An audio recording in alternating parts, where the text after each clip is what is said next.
For my final project, I decided to talk about the FIFA World Cup. I will do this by discussing many of the key terms we learned in class and explaining how it relates to the World Cup and the spectacle of the event. I will start by discussing the Euryphany. The Euryphany took place in 1928 in Amsterdam. This was the first time the FIFA Board of Directors came together and decided to construct a World Cup tournament. They decided to choose Uruguay as the first host country in 1930. Just 2 years later, the first games were played. Since then, it's been a rich 90-year history of amazing soccer, talent, and rituals on the field.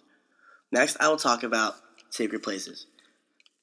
One of the many reasons the World Cup is so special and unique is because it only takes place every 4 years. Every World Cup also takes place in a different country in many different cities.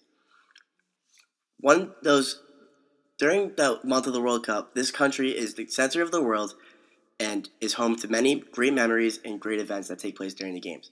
After the games are over, the places remain sacred because they're known as gatekeepers of history and hold true many feelings of admiration and pride the winning countries bring from the event.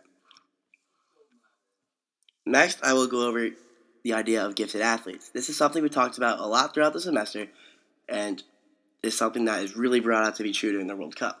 Many of the world's most gifted athletes play and show off their skills in front of tens of thousands watching live in the stadiums and millions more watching on their television screens around the globe. Often, gifted athletes will be rewarded by their performance in the World Cup by signing mega deals with European clubs. For example, back in 2014, the Brazilian striker Neymar, who shined in this World Cup, signed a $230 million deal with FC Barcelona. But money isn't everything. A lot of the time, players are worshipped as gods in their home countries. For example, Cristiano Ronaldo and Lionel Messi have had statues built in their honors to them in their home countries of Argentina and Portugal.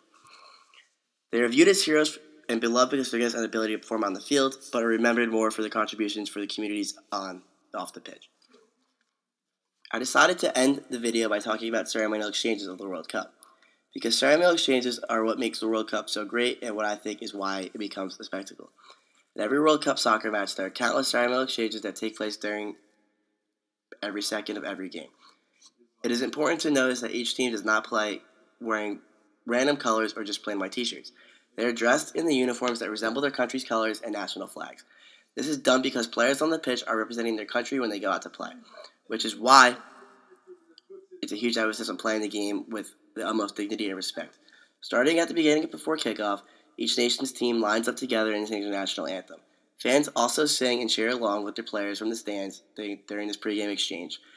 This exchange brings out tons of emotion and passion throughout everyone singing along. It reminds people that, despite their differences off the field, they are unified by the love of country and patriotism. Another tradition, which maybe we'll find silly, is something you'll see in every World Cup. Often you'll see fans in the stands paint themselves with ridiculous body paint or ridiculous outfits. This is done to show their love and appreciation of their country and their cultures. Also, one famous happening was during the World Cup in South Africa.